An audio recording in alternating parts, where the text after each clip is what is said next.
Bonjour tout le monde, je vous retrouve pour une vidéo sur le thème de Halloween, puisque l'année dernière j'ai pas eu le temps de faire beaucoup de cartes, donc cette année je vais tenter de remédier à ça. Alors je vais pas pouvoir vous montrer le tampon que j'ai utilisé, donc qui est de la marque La La Land Craft, puisque je ne l'ai pas. C'est Émilie, donc ma copine, qui m'a prêté ce tampon pour que je m'en fasse quelques tamponnages. Alors quand je l'ai fait, donc c'était en tout début d'année, je l'ai fait sur du papier Bristol et avec de l'encre Memento, puisque je pensais mettre en couleur avec mes feutres à alcool. Or là, au dernier moment, j'ai changé d'avis et j'ai voulu faire une mise en couleur avec mes crayons de couleur, puisque c'est vrai que c'est beaucoup plus simple au niveau financier de se procurer des crayons de couleur comme là par exemple. Moi j'utilise souvent les Bic dans mes vidéos, donc ce sont des crayons qu'on trouve très facilement dans beaucoup de grandes surfaces. Et je sais que c'est des vidéos qui sont assez appréciées, donc même si la technique est quand même un petit peu toujours la même, et que j'ai tendance, pour celles qui suivent assidûment mes vidéos, peut-être un petit peu à me répéter, mais je sais que cette technique est quand même pas très facile et très appréhendable facilement au final pour tout le monde. Donc c'est pour ça que je fais quand même pas mal de vidéos là-dessus, et aussi parce que c'est simple quand même d'avoir un résultat vraiment très sympa avec très peu de matériel. Donc si je vous ai dit que j'avais tamponné mon... Non, c'est pas le mien. Si j'avais tamponné ce joli tampon sur du Bristol, ça a son importance, parce qu'en fait, le Bristol, ou comme le DCP par exemple, ce sont des papiers qui sont assez lisses, et ça marche très très bien pour les feutres à alcool, et là en fait je me rends compte que c'est un petit peu plus compliqué à travailler les couleurs, on va dire. Même si ça s'étale quand même assez facilement, parce que les Bic sont des crayons de couleur qui sont assez gras, on va dire quand même que la colorisation c'est pas faite toute seule hein. Donc j'ai commencé par faire un aplat de couleurs avec le seul violet que j'ai finalement dans cette petite palette de couleurs. Et pour avoir donc le dégradé que j'ai obtenu, donc je suis passée une première fois très légèrement. Et puis ensuite je suis venue marquer mes ombres tout simplement en repassant et en appuyant un peu plus fort sur mon crayon pour avoir un résultat un peu plus présent. Alors je vais pas pouvoir vous montrer toute la mise en couleur parce que sinon la vidéo aurait duré, excusez c'est dur à dire, la vidéo aurait duré bien trop longtemps, et puis parce que de toute façon c'est toujours le même principe que j'utilise, donc je vous invite à aller voir d'autres vidéos que j'ai pu faire sur le sujet. Mais globalement, c'est vrai que la technique est toujours la même. Je commence à placer une première couleur, et après donc si j'ai qu'une seule couleur ou que j'ai pas envie d'en utiliser plus, je vais revenir sur cette couleur et marquer mes ombres en appuyant un peu plus fermement sur mon crayon, ou tout simplement en prenant une couleur un petit peu adjacente. Donc là en l'occurrence par exemple, donc j'ai fait les cheveux en blond puisque je voulais une petite sorcière blonde pour changer un petit peu. Et je suis venue marquer mes ombres en fait tout simplement avec... Alors j'aurais pu prendre du orange, c'est d'ailleurs l'option que je vais choisir par la suite. Mais au début donc j'étais partie avec du marron pour vraiment avoir un résultat qui se voit. Et même avoir quelques reflets un petit peu roux pour la chevelure de cette petite sorcière. Et puis je me suis rendu compte que le orange marchait beaucoup mieux, que la combinaison était plus sympa je trouvais à l'œil. Donc j'ai terminé finalement mes ombres avec le orange. Donc vous voyez, je suis partie du jaune, je tire sur le orange et j'aurais même pu revenir un petit peu avec le marron. Mais encore une fois, le papier m'a un petit peu empêché de le faire puisqu'il est tellement lisse qu'à force de mettre les couleurs les unes sur les autres, et bien celle qui est la plus en haut, on va dire, la dernière que j'ai passée, elle va se voir de moins en moins. Ça va faire une sorte de pellicule de gras, puisque comme je viens de vous dire, les Bic ceux-ci sont assez gras, et en fait la couleur ne se dépose carrément plus. Donc bon, après on jongle un petit peu avec tout ça. Si on a un petit peu de mal, on peut donc déjà poser, comme j'ai fait pour le violet, donc sa couleur en aplat, donc c'est-à-dire on met de la couleur un petit peu partout sur son motif, et donc après on vient marquer ses ombres en appuyant un peu plus comme je l'ai dit.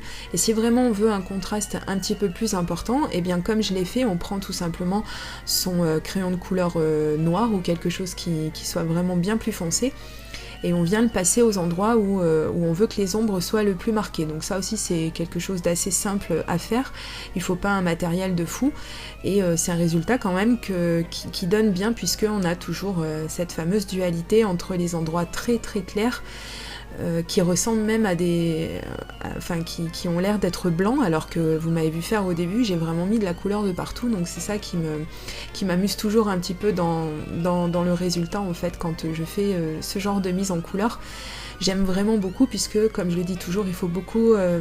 non, il faut très peu justement, excusez-moi c'est tard, il faut très peu de matériel pour vraiment avoir, je trouve, un résultat vraiment tip top. Moi vraiment j'aime beaucoup.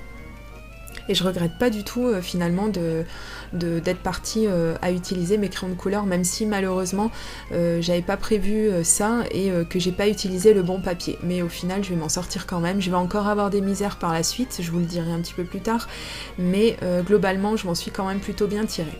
Alors j'ai coupé aussi une bonne partie de la vidéo puisque, comme vous pouvez le voir, ça tremblote encore énormément parce que je zoome à fond avec mon réflexe et que ce réflexe justement est posé à même ma table.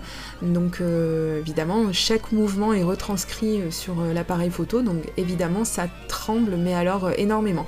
Donc j'ai juste laissé les débuts des processus, si vous voulez, à chaque fois que j'ai changé de couleur, à chaque fois que je suis revenue avec une autre couleur, etc. pour faire les ombres. C'est vraiment juste pour vous montrer, et puis après de toute façon c'est toujours la même chose. Jusque là ça change pas trop, donc je travaille toujours et encore sur trouver une solution pour que ça change, mais c'est vrai qu'au niveau matériel j'ai un petit peu, ça pêche un petit peu puisque je tiens à filmer le plus souvent possible sous ma fenêtre pour vraiment avoir la lumière du jour le plus possible. Donc ensuite j'ai découpé mon tamponnage. Alors là pareil, heureusement que je peux sauter cette étape parce que sinon il y en aurait eu pour facile. Ah oui, j'ai passé quand même une bonne vingtaine de minutes à découper. Pourquoi ? Parce que mon Bristol est très épais et que les petits endroits crochus, un petit peu comme ses cheveux, comme le bout de ses bottes, je vous dis pas, c'était coton à découper, hein. Même moi qui aime ça, je peux dire que je me suis arraché les cheveux à la fin, j'en pouvais plus. Et donc j'ai voulu redonner un petit peu d'intensité à ses yeux. Et j'ai passé donc du stylo noir et je n'ai pas attendu, donc ça c'est une belle bêtise de ma part, pour pas dire autre chose.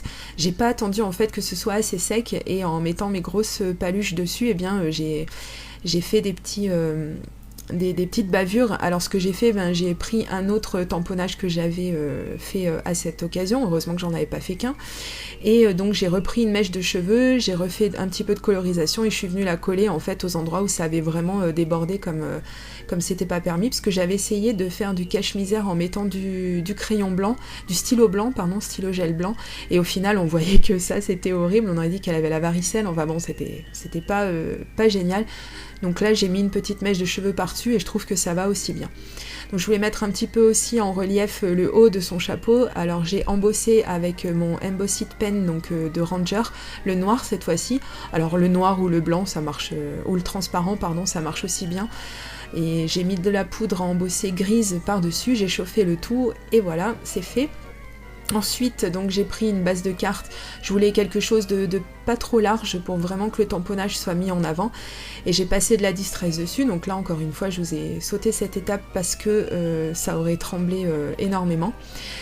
Et donc j'ai passé tout un tas de couleurs, donc des jaunes et un petit peu de... ça tirait un petit peu sur le orange, mais je crois que je l'ai très peu utilisée celle-ci, c'est pour ça qu'on la voit très peu. Ensuite donc j'ai pris deux sets de tampons différents, dont celui que vous voyez de Scrap Plaisir auquel j'ai participé l'année dernière, si vous vous rappelez bien sur mes vidéos de l'année dernière.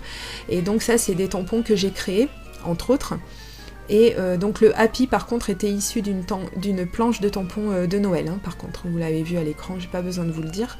Ensuite je vais venir placer tout simplement mon tamponnage. Alors je vais le mettre, au début j'avais pensé le mettre tout en relief, et puis je me suis dit que ce serait peut-être mieux de mettre que certains éléments en relief, donc j'ai mis de la mousse 3D derrière le balai et derrière sa petite comment ça s'appelle, sa baguette, voilà, sa baguette magique. Donc ensuite, et puis le reste, eh bien, je l'ai collé tout simplement avec de la colle en bâton, comme vous avez vu, et j'ai passé de la glitter glue sur sa petite baguette magique, donc pour avoir un effet brillant, pailleté, et toujours dans une couleur jaune, hein, comme ça me permet un petit peu d'utiliser du matériel que j'utilise très peu souvent. Et donc voilà ce que ça donne. Donc pour les photos, j'ai choisi de mettre un petit peu plus de noir, de noircir un peu plus les bords pour être précise. Donc je vais rajouter de la Distress Black Soot. mais je le ferai pas en vidéo, il n'y a pas besoin, hein, vous savez, j'ai déjà fait le processus juste avant. Et bien voilà, ma carte est à présent terminée, j'espère qu'elle vous plaît autant qu'à moi. Je vais essayer de revenir avec une autre carte Halloween, donc n'hésitez pas à vous abonner si ce n'est pas encore déjà fait. Et quant à moi, eh bien je vous dis à très bientôt, gros bisous, bye bye.